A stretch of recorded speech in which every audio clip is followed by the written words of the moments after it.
Mais um Médicos Maromba Cast começando. Eu aqui do lado do meu grande amigo Gustavo. E hoje aqui, cara, um cara de gabarito hoje aqui, hein, Gustavo? E especial pra gente, né? Especial pra gente. Doutor Bruno Reis, nosso grande amigo. Ô, meu irmão. Bruno Longa Reis, data. especialista hematologista. Me ensinou muito hemato, meu professor de hemato. Um orgulho de ter tido aula com esse cara. Muito feliz aqui de estar com vocês. Boa tarde aí pra todo mundo. Muito feliz de estar com vocês aqui, de verdade, assim. Gustavo foi meu aluno e aí a gente começa a ver, né, que tá ficando já de sucesso, né, meu irmão?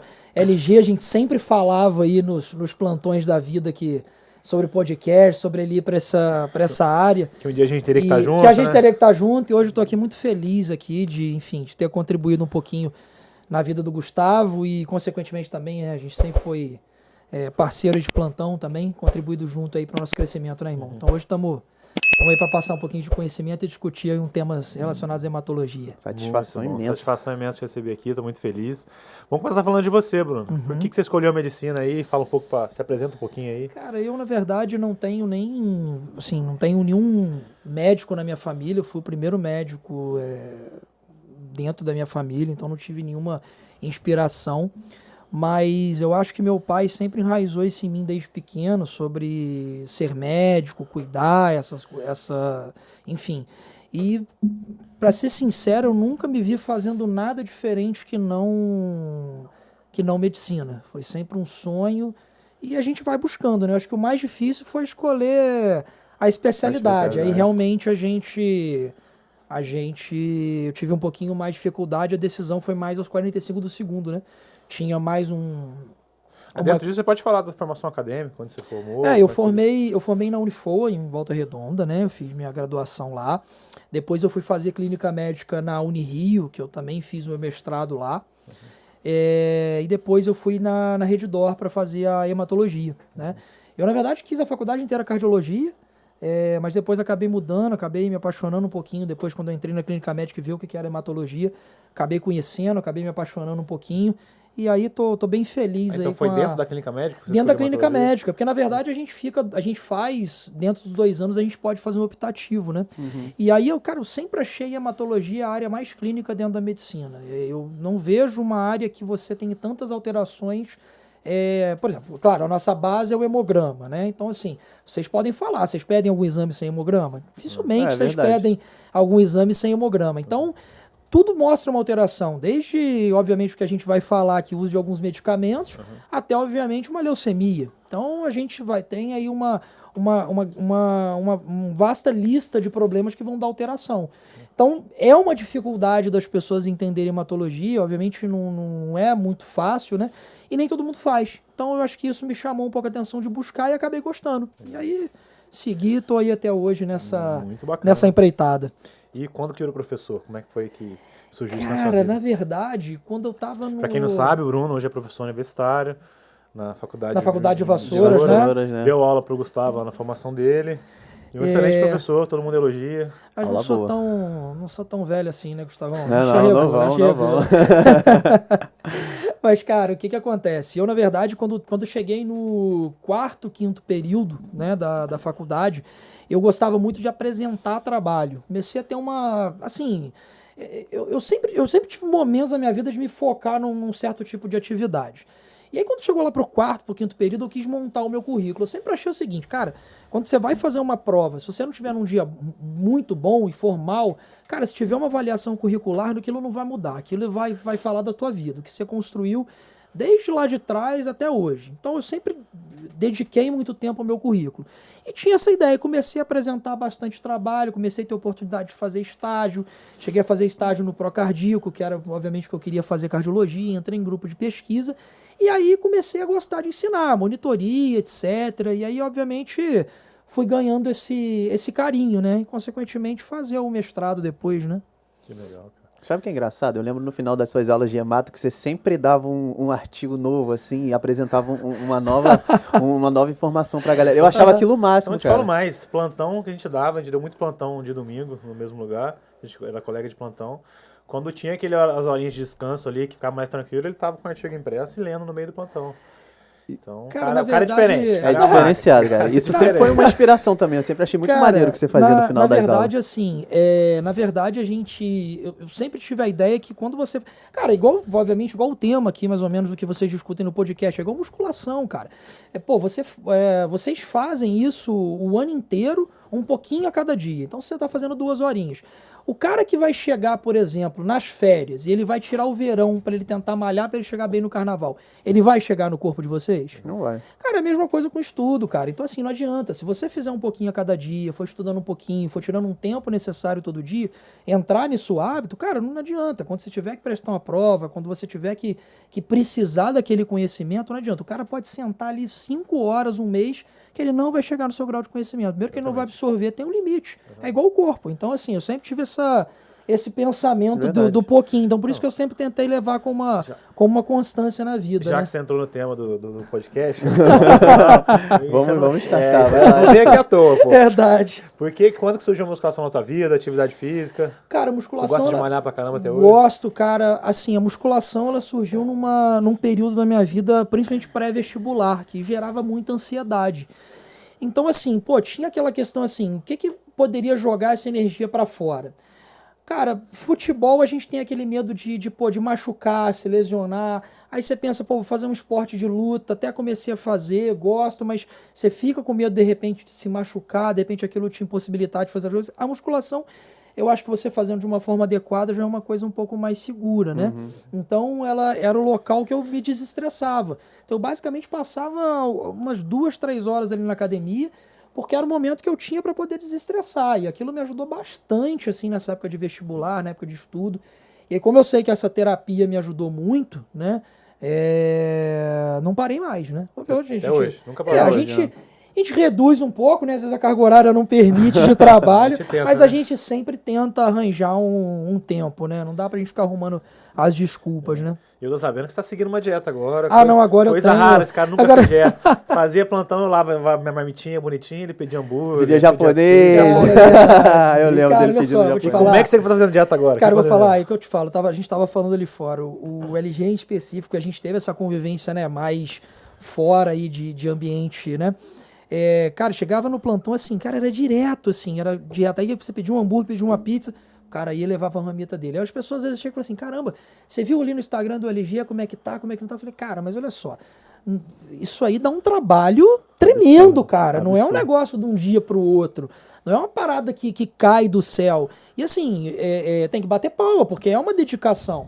Cara, você pode discutir muito questão assim, não, pra mim isso não vale a pena, eu não faria isso. Cara, tudo bem, beleza, mas, você tem que aplaudir dedicação, né? Que você vê, o cara, cara, deixa de comer um negócio, isso não é fácil não, cara. Você manter uma rotina, você querer aquilo, cara, isso é dedicação, não tem outra situação. E aí, cara, eu sempre quis me testar. Eu sempre falei, cara, será que se eu conseguisse fazer uma dieta, o corpo ficaria melhor? Então eu tô tentando essa próxima empreitada aí, treinar melhor e comer melhor. Porque você sempre brincava comigo, você falou, cara, você come errado e consegue ganhar peso, você consegue ir bem e tal. Eu quero saber onde eu vou chegar se eu conseguir fazer uma boa dieta. É isso que é meu. Agora. Tô tentando, a rotina é puxada, né? Vamos ver. Trabalha em várias cidades, dá aula. Cara, é difícil, né? Tá dando aula só em Vassouras agora? Tá corrido? Cara, tá bem corrido. Basicamente, eu brinco que eu fico mais trabalhando na estrada do que, obviamente, dentro da cidade. Cada dia, praticamente, eu tô numa cidade. Mas é isso, cara. Eu acho que a gente não tem que ter preguiça de trabalhar. Eu acho que falar que você administra banco de sangue, né? Eu administro um banco de sangue em Resende, cara. Atendo em Piraí, eu atendo em Resende, né, no banco de sangue. Eu dou aula em Vassouras, atendo em Petrópolis e, obviamente, em Trezis e Paraíba do Sul, ali perto. Assim, acabo pegando aquela região para poder fazer realmente... carente de hematologista na região. Cara, hematologia hoje é a segunda área dentro da clínica. Aí quando você pega título de especialista e tudo mais, eu acho que só perde para reumatologia.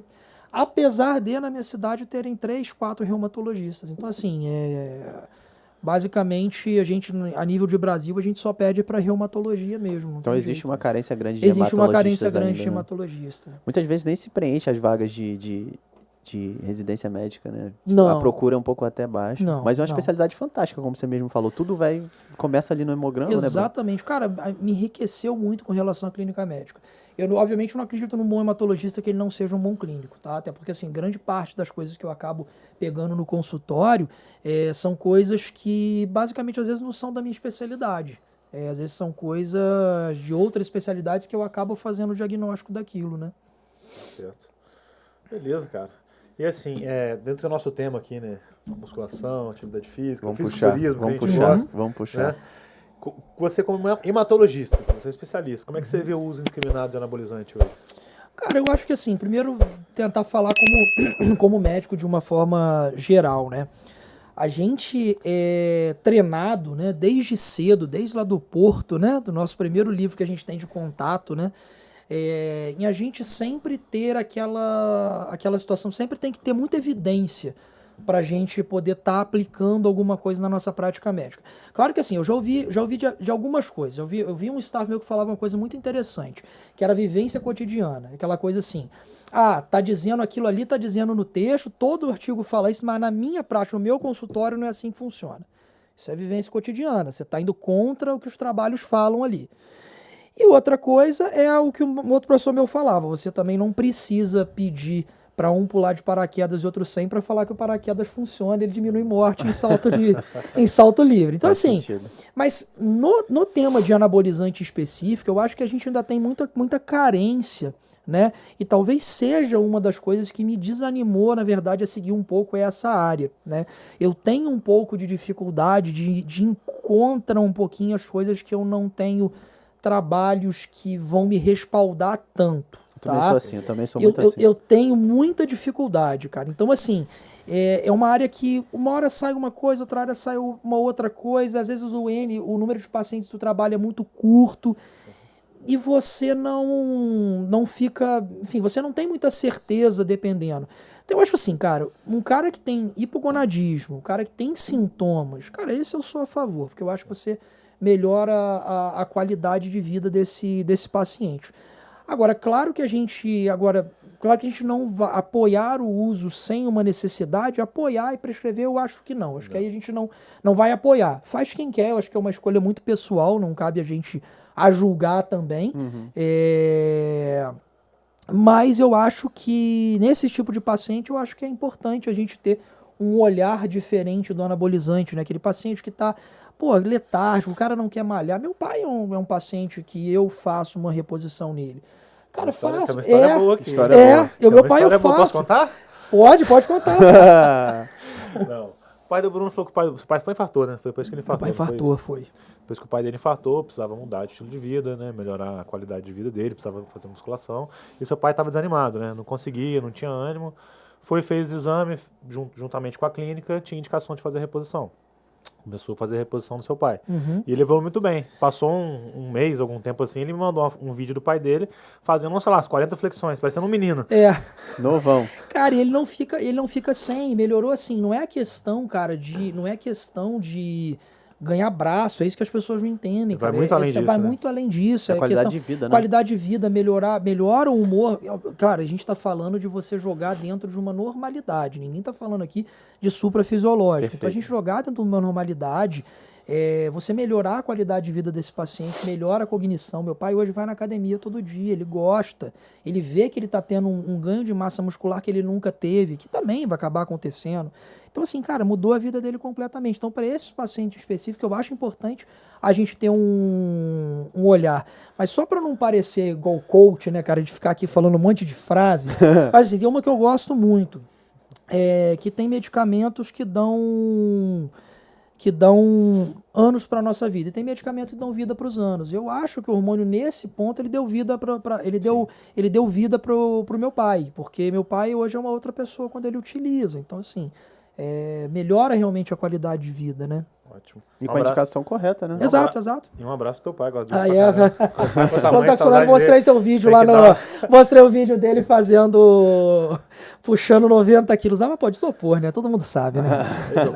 Isopor, é oco aquilo ali. Um abraço pro seu pai, pra tua mãe. Beleza. Valeu. Cara, é assim, mas dentro da sua área, é uma área que deveria pelo menos estudar essas medicações, né? Que alguns esteroides anabolizantes são usados para tratamento de anemia, né? Seriam assim, isso fez parte da sua formação, você estudou isso, faz parte do seu manejo clínico hoje, não? Não, cara, não faz. Na verdade, a gente tem alguns estudos assim, mas não especificamente para a área de hematologia, mas para a área de oncologia, de repente. Eu já vi alguma coisa com pacientes HIV para você ter ganho de massa muscular em pacientes sarcopênicos, né? Tem aquela tendência, por exemplo, câncer de próstata, por exemplo, que tem aquela divergência entre você utilizar e não utilizar. Revisando um pouquinho, o que hoje a gente tem, por exemplo, para câncer de próstata paciente que está com ele ativo, você não utilizar, você segurar, mas para aquele paciente em que ele está tratado e ele não tem mais o câncer, ele precisou, por exemplo, fazer uma retirada testicular ou algo do tipo, esse paciente ele se beneficiaria em uso do anabolizante. Então, não especificamente para hematologia, porque quando a gente fala de hemato, às vezes entra muita questão de oncológico e aí mistura um pouquinho, Tem né? uma interseção muito grande, né? O que a gente acaba utilizando para anemia não é propriamente hormônio. Eu acho até que de repente a gente depois iria entrar nisso, mas a gente usa diretamente a eritropoetina, que é o hormônio para estimular, para realmente aumentar os glóbulos vermelhos, né? Não necessariamente o anabolizante em si, né? Sim, porque o hemogenin, a gente pode citar aqui, foi uma medicação criada para isso, né? Para aumento da produção de glóbulos vermelhos. Exatamente, que tem um efeito exatamente. hematócrito. Exatamente. E você não faz, Não. Interessante, né? Não. E durante a tua residência, tu teve alguma experiência com isso? Algum staff Não, seu? cara, Nada? Zero, né, Bruno? Zero. Cara, e assim, eu acho que é um tema que uma outra dificuldade, é um tema que se você não tiver quem te direcionar para onde você lê e o que você lê, é muito difícil você encontrar. Verdade. É muito difícil. Você não fala assim, de pegar uma pessoa que já está preparada e falar, cara, é aqui essa revista, tal, que você precisa seguir. Isso é uma dificuldade também. Você não acha que acha por isso que os médicos não prescrevem no Brasil por esse fim? Cara, eu acho que falta estudo. Eu acho que falta estudo, né? Cara. Porque você imagina você começar a fazer um estudo. Imagina, você pegar lá, sei lá, 1000 pacientes, aí você vai falar assim, isso aqui a gente vai começar a colocar anabolizante, vai começar a aplicar reposição hormonal nesse paciente. Cara, ainda não é muito aceitável, né? Ainda não é muito aceitável. Dizem assim, tem uma pesquisa uma vez que fizeram entre qual que seria a reação das pessoas quando fala que uma pessoa faz uso de anabolizante. Nos Estados Unidos, a reação dela era muito similar como o cara usasse droga, realmente. Como o cara usasse drogas do sentido de drogas ilícitas. Exato, entende? Era a mesma reação que as pessoas tinham, o mesmo preconceito. No Brasil ainda tem esse preconceito. Né? Né? Então, então você está falando aqui que na tua formação de hematologista não aprendeu sobre isso? Não aprendi. Não. Alguma coisa da ortopedia também, LG? Alguém citou sempre, né? Nem osteoporose, cara? Nem para osteoporose, conservação de massa óssea, nada. E sabe que aumenta, você faz a formação de né? especialidade de 3 anos e ninguém cita nada sobre isso. E com você a mesma coisa, né? Eu acho que todo mundo, acho que as pessoas têm medo de falar, né? Eu acho que é medo, né, cara? Já tem esse tabu, né? Engessado cara, um pouco. Exato. Eu acho que tem que ter muita responsabilidade no que você está fazendo, tem que ter uma relação muito boa com o seu paciente para ele estar acreditando naquilo que você está falando. E eu acho que se você estiver bem embasado, eu acho que não há problema nisso, entendeu? Eu acho que não dá para você, obviamente, para escrever coisas que, enfim, da sua cabeça vivência cotidiana, não. Eu acho que é isso, eu vou fazer isso e acabou. Esqueça o resto, né? Assim, para falar um pouco do nosso tema agora, né? O uso de esteroides anabolizantes altera muito o hematócrito. Fala um pouquinho disso aí, por que altera o hematócrito, explica Cara, um pouquinho. o que acontece, né? Na verdade, a gente, primeiro voltando um pouquinho, né? Como é que funciona essa regulação no nosso corpo? A gente vai ter duas características, né? Primeiro vai acontecer de uma certa forma a hipóxia, né? Isso fisiologicamente, no organismo normal. A gente vai ter a hipóxia e você vai ter um fator de crescimento, você vai ter um fator indutor de hipóxia que chama. Então toda vez que você tem hipóxia, para quem não sabe, é baixa do oxigênio nos tecidos e tudo mais, e aí você vai ter um gene de fator de indutor de hipóxia que ele vai estimular tanto a produção de eritropoetina, como também ele vai estimular o fator de crescimento endotelial, que é o crescimento de novos vasos, né?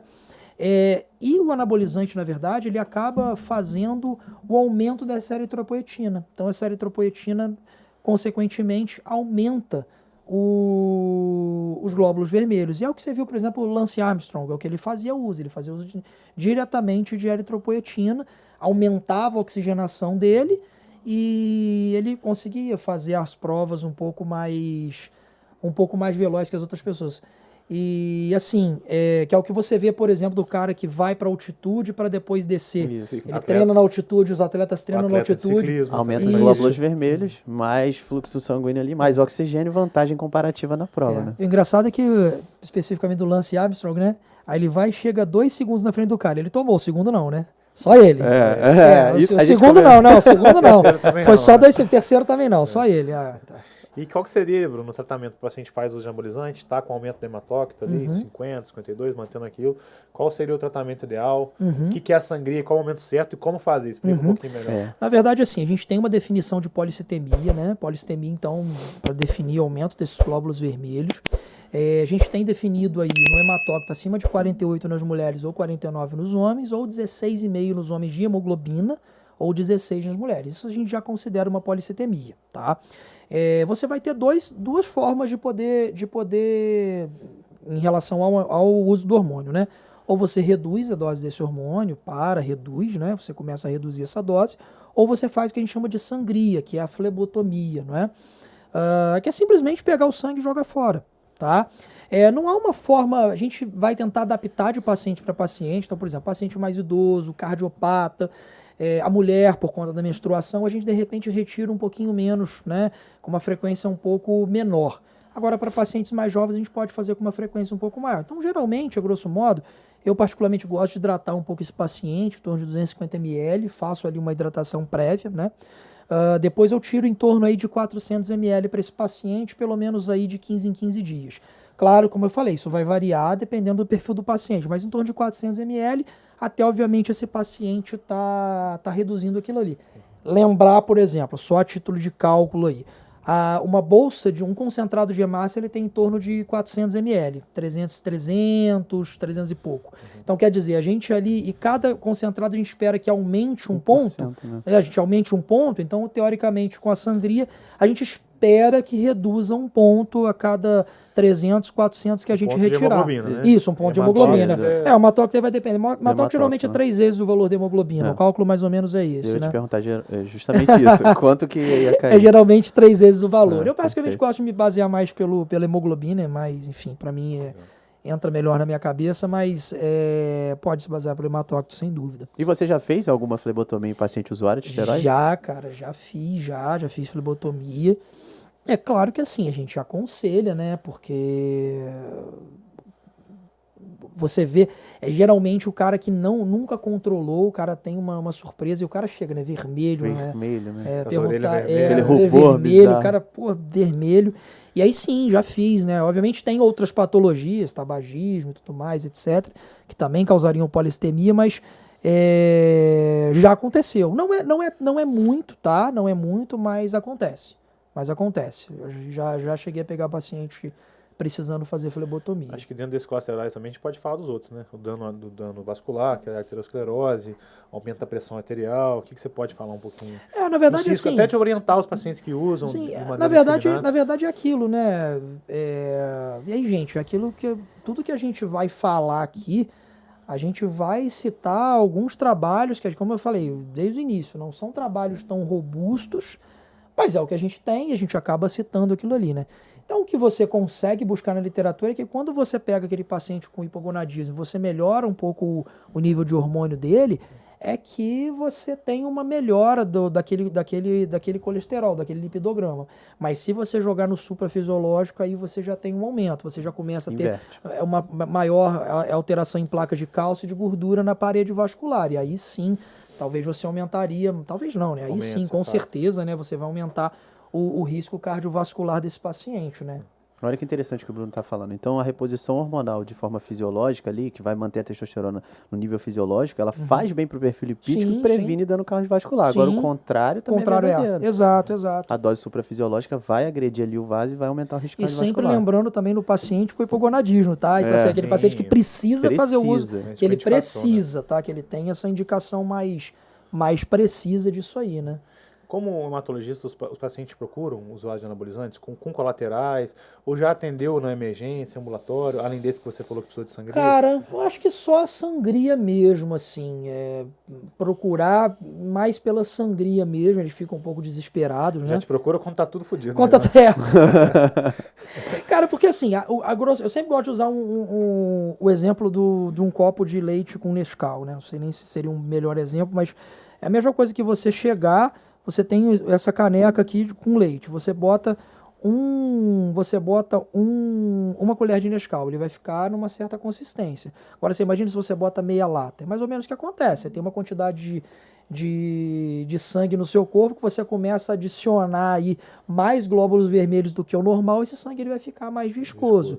E aí isso começa a acarretar em vários sintomas. Então o paciente fica pletórico, né, que é aquela vermelhidão, ele começa a ter algumas parestesias, começa a ter esse formigamento nas mãos, né, e aí também acarretar no risco de trombose, né, que é um risco. E aí às vezes que tem aquele viés, né, os problemas cardíacos, será que foi por conta de trombose ou será que realmente é um problema de dano vascular diretamente no vaso?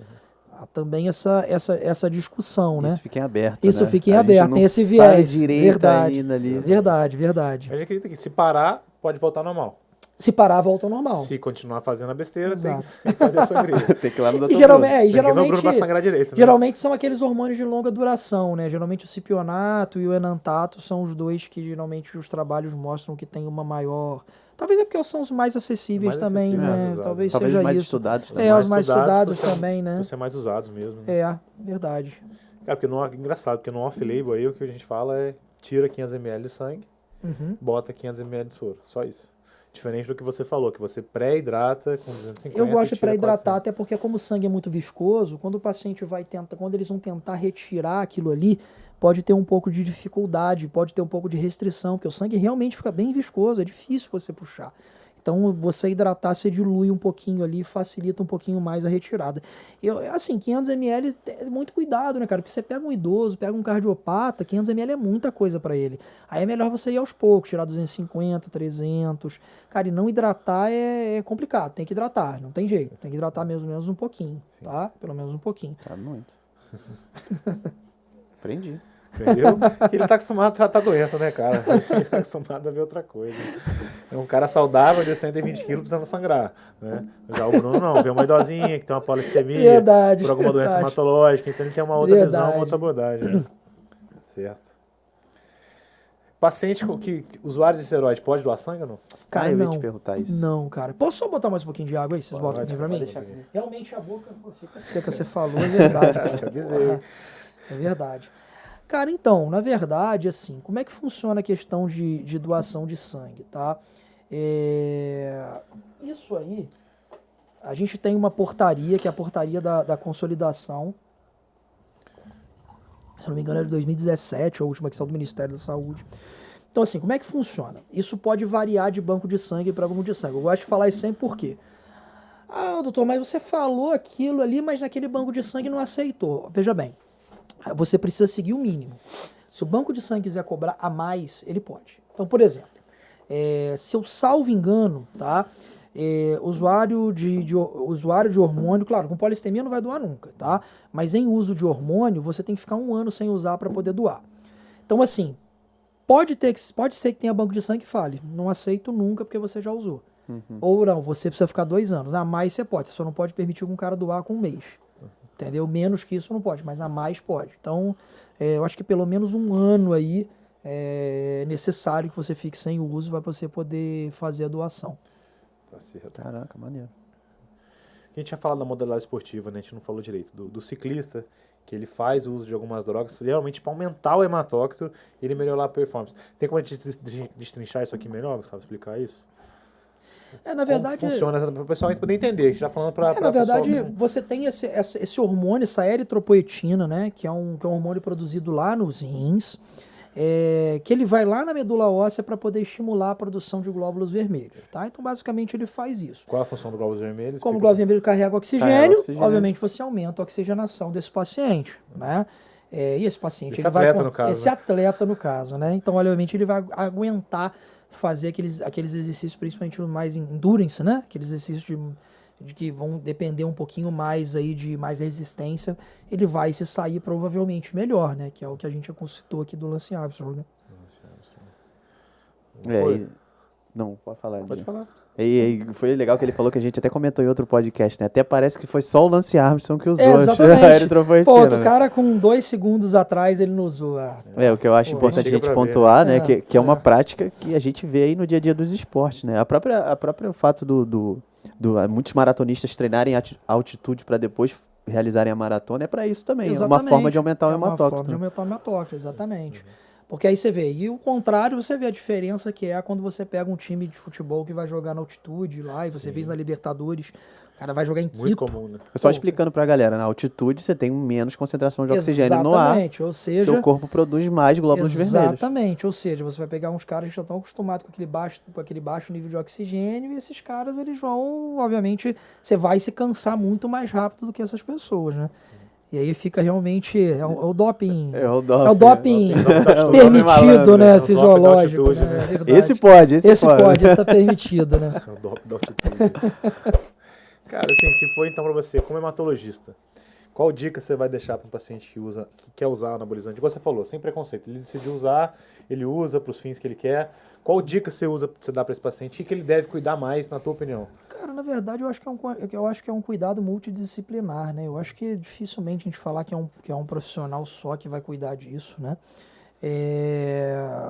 Obviamente, primeiro, né? Vamos verificar se esse paciente ele tem sintomas para estar utilizando, né? Então, aquela fadiga, aquela indisposição, aquela cognição está mais prejudicada desse paciente. E uma coisa que eu li interessante, né? Que agora está preconizado de você fazer a dosagem hormonal 3 vezes, tem que ser entre 8 e 10 da manhã em jejum, porque a glicose parece que ela pode interferir um pouquinho também no nível de testosterona. E 3 coletas, então mostrando... Agora, o que varia, não sei se vocês acabam na prática de vocês, né? Eu leio menos de 400, né? Não sei se vocês acreditam menos de 300. Mais a clínica, né? 300 para baixo. 300, né? A clínica. Eu já li 400, já li 300. Mas sempre avaliando a clínica. A clínica do paciente. Às vezes o paciente vai ter uma testosterona baixa, mas clinicamente ele está super bem. Não tem por que fazer nada. E até uma dúvida, bom, vocês que vieram fazer a pergunta, mas uma dúvida aqui, o que vocês acham? O paciente que, por exemplo, esse paciente ele sempre teve 800, tá? Ele é um cara novo, ele sempre teve 800. Começou a chegar aos 40, começou a apresentar 40 e pouco, começou a apresentar sintomas, sedose, ele tem 500. Esse cara se beneficia do uso porque, por exemplo, você sempre trabalhou com 800. Ele está com 500, então a gente está falando aí que está acima de 400, 300, dependendo do que a gente for usar. Ele tem uma queda. Mas ele tem uma queda e ele tem sintoma. Esse cara, será que a gente pode futuramente tratar como um paciente com hipogonadismo, né? Você tem a queda no nível que ele tinha, você precisa da clínica, né? A gente já volta ali, né? E excluir todos os outros fatores que podem, porventura, estar causando sintomas que são muito parecidos. Falta de sono, excluir os outros principais que pode estar causando aquilo. Chegamos na conclusão que é, de fato, sintomas de hipogonadismo, que aquela queda de 800 para 500 está, sim, relacionada a um processo de hipogonadismo, podemos fazer o uso. Pô, legal, cara, porque eu acho isso uma coisa interessante também, porque você, cara, sempre viveu com 700, 800. De repente ele tem uma queda e começa a sentir isso, cara, acho que também talvez se valeria fazer uso. Uma outra coisa legal de destacar, principalmente na parte da hematologia, é assim, por exemplo, e aí isso eu também dou esses conselhos até para as mulheres que vão fazer uso de anticoncepcional, que a gente tem muito na hemata as trombofilias, né? As trombofilias são aquelas desordens genéticas, né, não necessariamente hereditárias, que vai fazer com que o paciente ele tenha mais risco de trombose do que as outras pessoas. Então, esses pacientes, assim,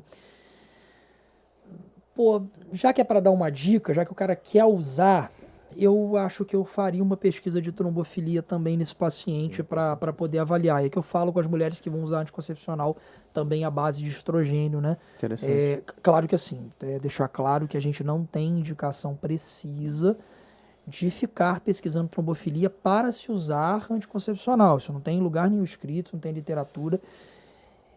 É um cuidado a mais, tá?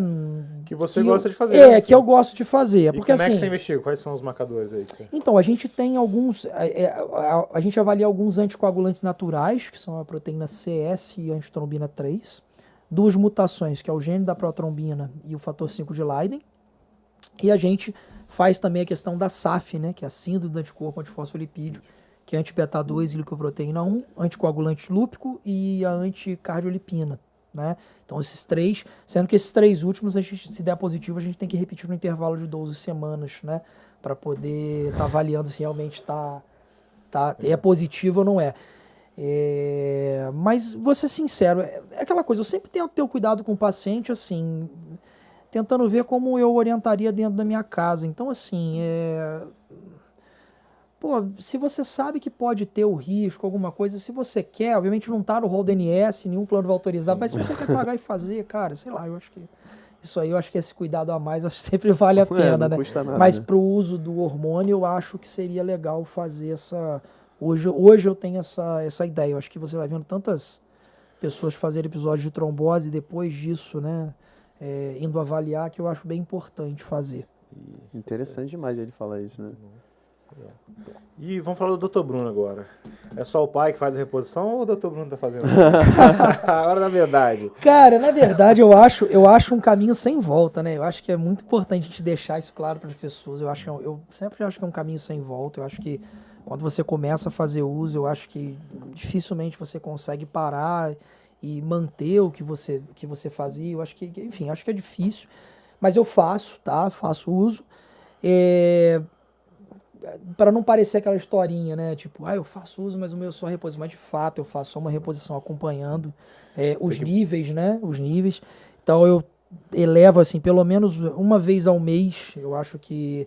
E no máximo, aí, quando eu quero aumentar um pouquinho, uma vez a cada 15 dias. Mas eu utilizo, não dá pra falar que não utiliza, né? É que você ficou sem, pode falar que você ficou sem o período sem, né? Eu fiquei um período sem, não adaptei, tive sintomas. Ganhei barriga de forma refratária, foi bem ruim.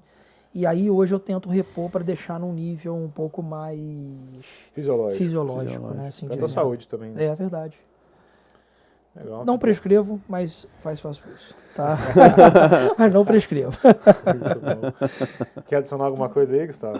Quer tirar desse cara aí? Não, ele tava falando dessa pesquisa de fatores de doenças aí que causam a coagulação, né, Bruno? Veio na minha cabeça você dando aula lá em Vassouras, cara. Muito engraçado. De trombofilia, fator 5 de line, lembrei. Cara, vocês não tinham essa matéria, né? Antigamente, né? Não tinha. Começou quando vocês foram pra lá. Eu, na verdade, acabo até falando uma aula de trombose e trombofilia, porque eu acho importante. A gente... cara, você vê, trombose em específico, teve um ano que causou mais mortes do que câncer de mama e do que acidente de carro nos Estados Unidos. Então, olha como é que é um tema relevante, a gente às vezes não dá muita ideia. E passa batido, né? Passa perto do nosso tema, né? Que o usuário de anabolizante tem o maior risco. Tem maior risco de trombose, né? Justamente por conta dessa questão, principalmente por conta dessa questão da policidemia mesmo, né? Que acaba ficando o sangue mais viscoso, né? O sangue mais viscoso, você faz mais risco de trombose. Então, olha que bacana. O Bruno dando a dica aí da gente pesquisar se as trombofilias dos pacientes são usuários de esteroide. Sim, eu acho que vale a pena, cara. Eu acho que vale a pena. Já que o cara decidiu usar, ele quer usar. Se ele quer usar por estética, né? Por estética, eu acho que vale a pena. Exato. Eu acho que vale a pena fazer essa investigação, sim. Perfeito. O certo seria, né? Fazer primeiro um ultrassom de fígado, pesquisar fazer um eco, ver se fazer tem problema cardíaco, fazer um espermograma para ver se ele já não tem problemas. Uma boa anamnese para pesquisar riscos cardiovasculares na família do cara, né? Tudo isso eu acho que é interessante. Espermograma para ver se ele já não tem sintomas de infertilidade, para não falar que foi culpa do anabolizante, né? E também agora uma boa dica pra gente aí, fazer uma análise de trombofilias, né? Eu acho, na verdade, que a gente tem que procurar realmente saúde, tem que ser feito as coisas com muito acompanhamento.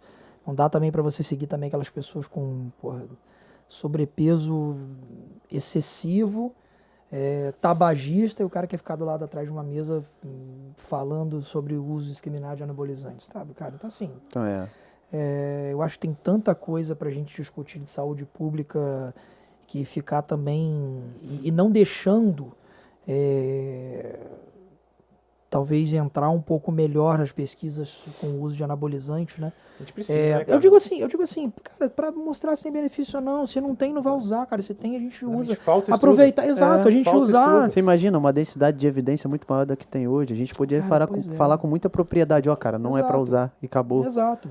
Sabe, assim, de forma bem engessada, olha o mal que isso aqui tá te fazendo, a gente vai estar lá com o livro, vai estar com a literatura, isso é ruim por causa disso. A gente sabe que é ruim, mas o quanto aonde, Exato. em que paciente, Exato. sobre quais universos ali, sacou? Então, Você tem noção, a gente vai até fazer um post sobre isso de vez em quando, porque ó, uma TRT, ela equivale a 100 miligramas por semana, certo?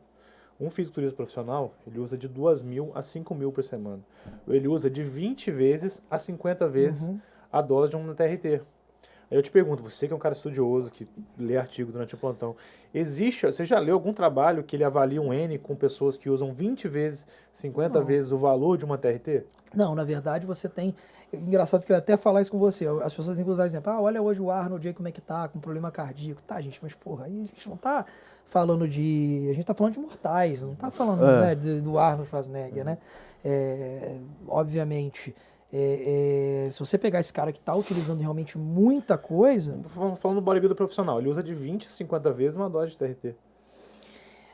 Não existe trabalho na literatura. Você pode procurar, vamos ver, a dosagem máxima que vai é 600 por semana, né? Lembrando, dose de trabalho, TRT né? é 100.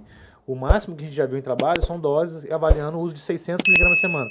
Agora, 20 vezes mais, que seria 2.000 miligramas, 5.000 miligramas, não tem na literatura. Esse cara eu já acho que ele não vai ser tão saudável. Não vai ser saudável. Não, ele está totalmente ali com risco aumentado. Pode ser alguma, ele não é saudável. Esse cara não é saudável. A maioria dele já tem um grau de insuficiência cardíaca. Esse cara não é saudável. Agora, uma coisa que eu gostaria de pontuar dentro desse tema que você trouxe, que foi muito interessante, é que por desconhecimento, muitos dos nossos colegas até colocam no mesmo barco o fisiculturista profissional com um cara que é usuário recreativo que está usando uma ampola por semana.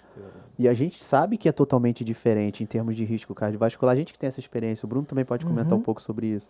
A gente vê muito no usuário recreativo ser aquele cara, como ele falou, dos trabalhos ali, que até são os trabalhos do Bassin, que são muito famosos, né? Então a gente vê nos trabalhos até quantidade de 600 miligramas por semana. Só que muitos dos nossos colegas, por desinformação, colocam no mesmo barco esse cara que usa 200, 400 com um cara que está usando 5 gramas. E são coisas totalmente diferentes. Olha a dose da medicação, olha a dose da droga como é diferente. Então eu acho muito errado a gente comparar esses dois tipos de paciente. É claro, os dois têm risco por estar em nível suprafisiológico, sim, mas são pacientes muito diferentes a nível de colaterais, a nível de quantidade de hormônio. E o desafio nosso aqui na medicina esportiva e trabalhar com esse esporte que a gente gosta é realmente entender como é que funciona o metabolismo do organismo do paciente, que ele faz uso de 20 a 50 vezes uma dose de TRT, que isso não tem na literatura. Então você não adianta, vou pesquisar hoje na literatura, vou estudar. Não, você não vai achar. Você vai saber daqui a uns anos. Você vai saber daqui a uns anos. Então aí, precisa de estudo, precisa de coisas para a gente poder estar afirmando e poder cada vez ajudar melhor esse paciente para fazer um controle de danos melhor. Então isso é o grande desafio de quem trabalha, quem estuda essa área, entendeu? Porque é uma área em que não tem estudo, não é explorada ainda. Como eu falei, por isso que eu acho que assim, até me desanimou um pouco me desanimou um pouquinho de seguir justamente por isso, porque fica difícil de você achar algum local que você tenha um certo embasamento para você Ficou obscuro, né? Cara, ficou obscuro, e aí realmente é muito complicado, entendeu? É muito complicado. Então, eu acho que se a gente tivesse realmente mais trabalhos, mas eu acho que isso ainda vai demorar, cara. Também acho que vai Tem demorar. a questão ética envolvida, né? Você não vai expor o paciente a um risco cardiovascular aumentado e eu etc. acho que isso ainda vai demorar. Vai demorar. Cara. Eu acho que ainda vai demorar. Eu acho que você sabe, eu acho assim, você conseguir comparar, eu acho que você pegar esses bodybuilders, eu acho que é mais fácil porque eles já fazem uso. Eu acho que é mais fácil permitir um trabalho desse. Agora você comparar, eu acho que você pegar um cara que não tá fazendo, eu acho que o cara não vai. Tem comitê de ética, né? Todo trabalho precisa ser submetido ao comitê de ética. Eu não acho que vai evoluir isso, vai demorar e vai demorar muito para isso acontecer. Sem isso a gente vai estar vivo para isso. Nem está nem por aqui, eu acho. E é bom a gente pontuar, em nenhum momento estamos fazendo apologia ao uso de esteroide anabolizante. Longe disso, né? Eu acho que é só importante a gente pontuar que não é apologia, a gente falar de uma realidade. Porque o cara que é bodybuilder, ele não vai parar de usar. Exato. Só porque a gente está falando Só porque a gente está falando aqui que faz mal, que aumenta o risco cardiovascular, que o cara vai ter uma insuficiência cardíaca, ele já sabe disso tudo. Ele já sabe que ele está se prejudicando, mas... Então talvez estudar essas populações e mostrar ali no papel o quanto ele está se prejudicando seja até benéfico para o cara tentar reduzir a dose, parar de usar. Eu acho, cara, que assim, eu acho que quando as pessoas que têm voz, elas também se omitem, né? Eu acho que isso prejudica mais do que ajuda. Porque você vê um cara que... O cara tem lá 200 quilos, o cara tem 50 de braço. Já fez uso? Não, nunca fiz uso. Cara, eu acho que... Fake nerd. Fake nerd. Pô, tipo assim, não vamos citar nome, mas assim, cara... Você vê atores lá nos Estados Unidos, o próprio The Rock mesmo, não admite que usa. Então assim, cara, também não... Enfim... Não é nada pessoal com ele, não é nada pessoal, mas assim, fica ridículo, né, cara? O cara poderia ser um pouco mais aberto com relação a isso, né? Acho que ele poderia ser mais sincero, porque eu acho que isso ajudaria. Ó, gente, eu faço uso, mas não aconselho. Eu acho que isso, tal. Isso aqui tá trazendo isso aqui, isso de malefício para mim. Só que eu ganho X, então eu acho que para mim na minha balança vale a pena, então eu utilizo. Os caras não fazem, os caras omitem. Então eu acho que o cara mais prejudica do que ajuda com relação a isso, né? Acho que poderia ser um pouco mais sincero, né? Sim. Beleza. Tem um pouco curto aí, Bruno, que você quer deixar de recado final aí? Cara, eu vou fazer vai te uma... assistir, teus fãs, teus alunos que foram te assistir. Bom, assim, cara, primeiro assim, agradecer a vocês pelo convite, de verdade, muito orgulhoso de vocês, de verdade, de estar aqui, poder participar. Espero que vocês cresçam bastante aqui com o podcast, cresçam bastante não só aqui, mas também na carreira fora daqui, no consultório de vocês. Vocês têm tudo para crescer, porque vocês têm consciência, vocês não são... Vocês estudam, então eu acho que é o mais importante, vocês são embasados. E obviamente fazer o merchandising, né? Faço atendimento aí em Três Rios, né? Três Rios e Petrópolis. Depois eu vou deixar o Instagram, né? Deixa o Instagram. Deixa na descrição do vídeo, com certeza. dr.brunoreis, né? Que ali tem as informações de telefone para contato e a gente faz consulta online também. Hematologia permite isso, né? Hematologia permite. Ajuda um pouquinho a hematologia, ajuda a consulta online, então quem precisar, a gente está à disposição, né? Aproveitar o canal, né, meu irmão? Esse aí eu assino e carimbo, tá? E manja muito de Esse aí eu caminho e carimbo embaixo, o cara é bom. Cara estudioso, cara fora da curva mesmo, muito acima. Passou rapidinho, né, cara? Pô, eu achei que ia... É que o papo tá bom, cara. Papo de amigo, né, cara? Verdade. Tá leve, pô. Nada diferente que a gente vai conversar. Cara, prazer ter tido você aqui, tá? Uma honra ter tido você aqui. Muito obrigado, irmão. Foi professor do Gustavo. Aprendi muito com esse cara e aprendo até hoje. Estou aprendendo com vocês agora aí, tá? Sucesso pra vocês. Obrigado. Espero ter de novo aqui outra oportunidade, hein? Quando voltar no Rio, vem aí, vamos falar outras coisas agora. Vai ser um prazer. Agora vocês estão com quantos meses do podcast? Tem um mês, cara. Tem um mês de podcast. Então, quando vocês estiverem igual o Flow e o Podpah, eu também vou voltar. Deixa aí. Vai demorar muito não. Cara, obrigado. Foi um prazerzão ter tido você aqui. Um abraço pra você, pro teu pai e pra tua mãe lá. Tamo junto. Valeu, um abraço. Falou. Valeu, galera. Valeu, Mais um pessoal. Médicos Maromba Cast encerrando. Obrigado.